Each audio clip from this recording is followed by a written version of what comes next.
Bayangin, pagi hari, hujan belum juga reda.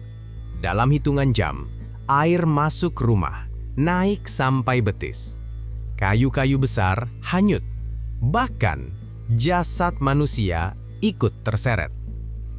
Di satu tempat, seorang ayah hanya bisa makan sekali sehari bersama istrinya yang sedang menyusui. Di tempat lain, warga menembus lumpur setinggi dada demi membawa makanan. Ratusan ribu orang di Aceh dan Sumatera Utara masih terisolasi. Di balik angka, ada nama, ada wajah, ada cerita yang jarang terdengar. Di video ini, kita akan menyimak langsung kesaksian korban banjir bandang dan longsor di Aceh, Sumatera Utara, dan Sumatera Barat, serta melihat apa yang benar-benar terjadi di balik klaim penanganan pemerintah. Halo teman-teman, saya Irwan. Di channel ini, kita membahas bencana bukan cuma sebagai angka, tapi sebagai kisah manusia, supaya kita lebih peka, lebih peduli, dan tahu apa yang sebenarnya terjadi di lapangan.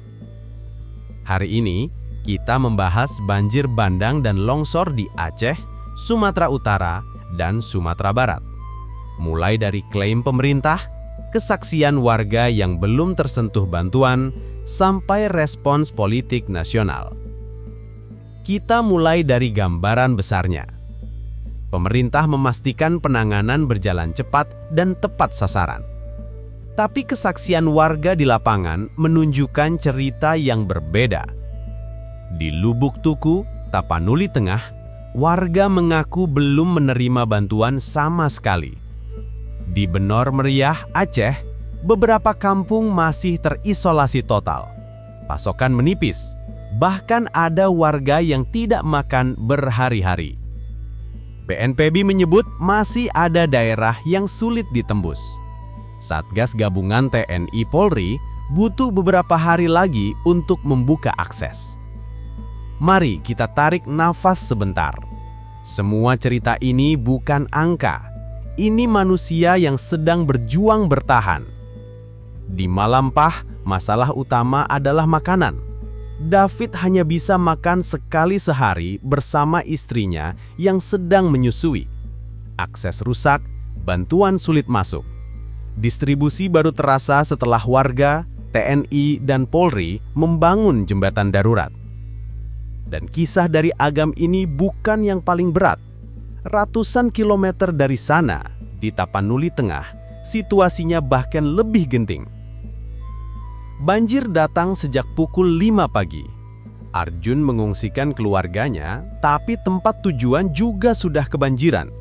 Mereka akhirnya menyelamatkan diri ke rumah tetangga yang lebih tinggi. Warga lain mengungsi ke masjid. Evakuasi dilakukan secara mandiri. Di pengungsian, warga saling berbagi makanan.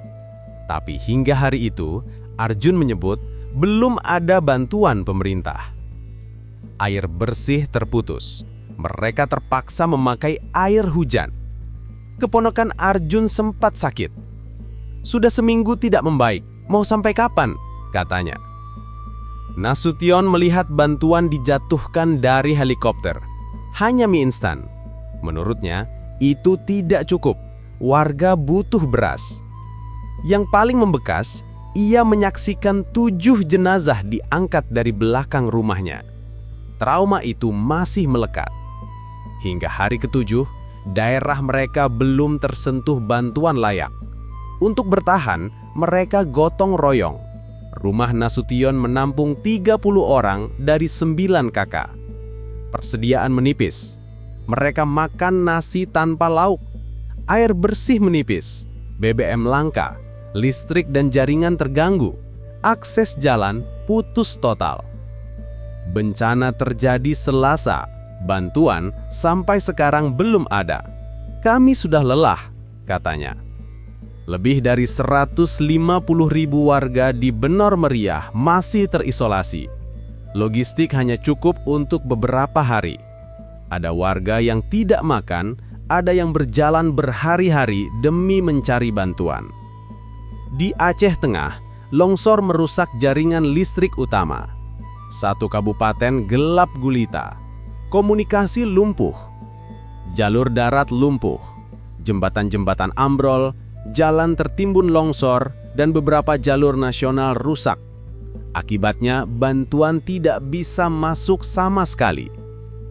Karena jalur darat terputus, bantuan harus ditempuh lewat udara dan laut. Helikopter dan drone menjatuhkan logistik. Kapal besar dikerahkan di pesisir Sibolga, dan pesawat Hercules mengangkut bantuan antar provinsi.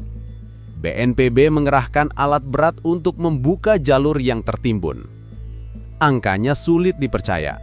631 orang meninggal, 472 hilang, 2.600 terluka. Sekitar 1 juta orang mengungsi. Kerusakan, 3.500 rumah rusak berat, 277 jembatan rusak, 322 fasilitas pendidikan hancur, dan angka ini masih terus bertambah. Save the Children Indonesia menyalurkan paket bantuan hunian sementara dan makanan. Banyak desa terputus dan banyak anak belum bisa dievakuasi. Anak-anak menjadi kelompok paling rentan, kehilangan rumah, terisolasi, dan minim akses makanan serta air bersih. Ketua MPR Ahmad Muzani menyebut Presiden Prabowo telah menerima laporan lengkap penyebab bencana. Presiden meninjau langsung lokasi di Aceh, Sumatera Utara, dan Sumatera Barat. Ia melihat kondisi pengungsi dan keluarga yang kehilangan anggota keluarganya.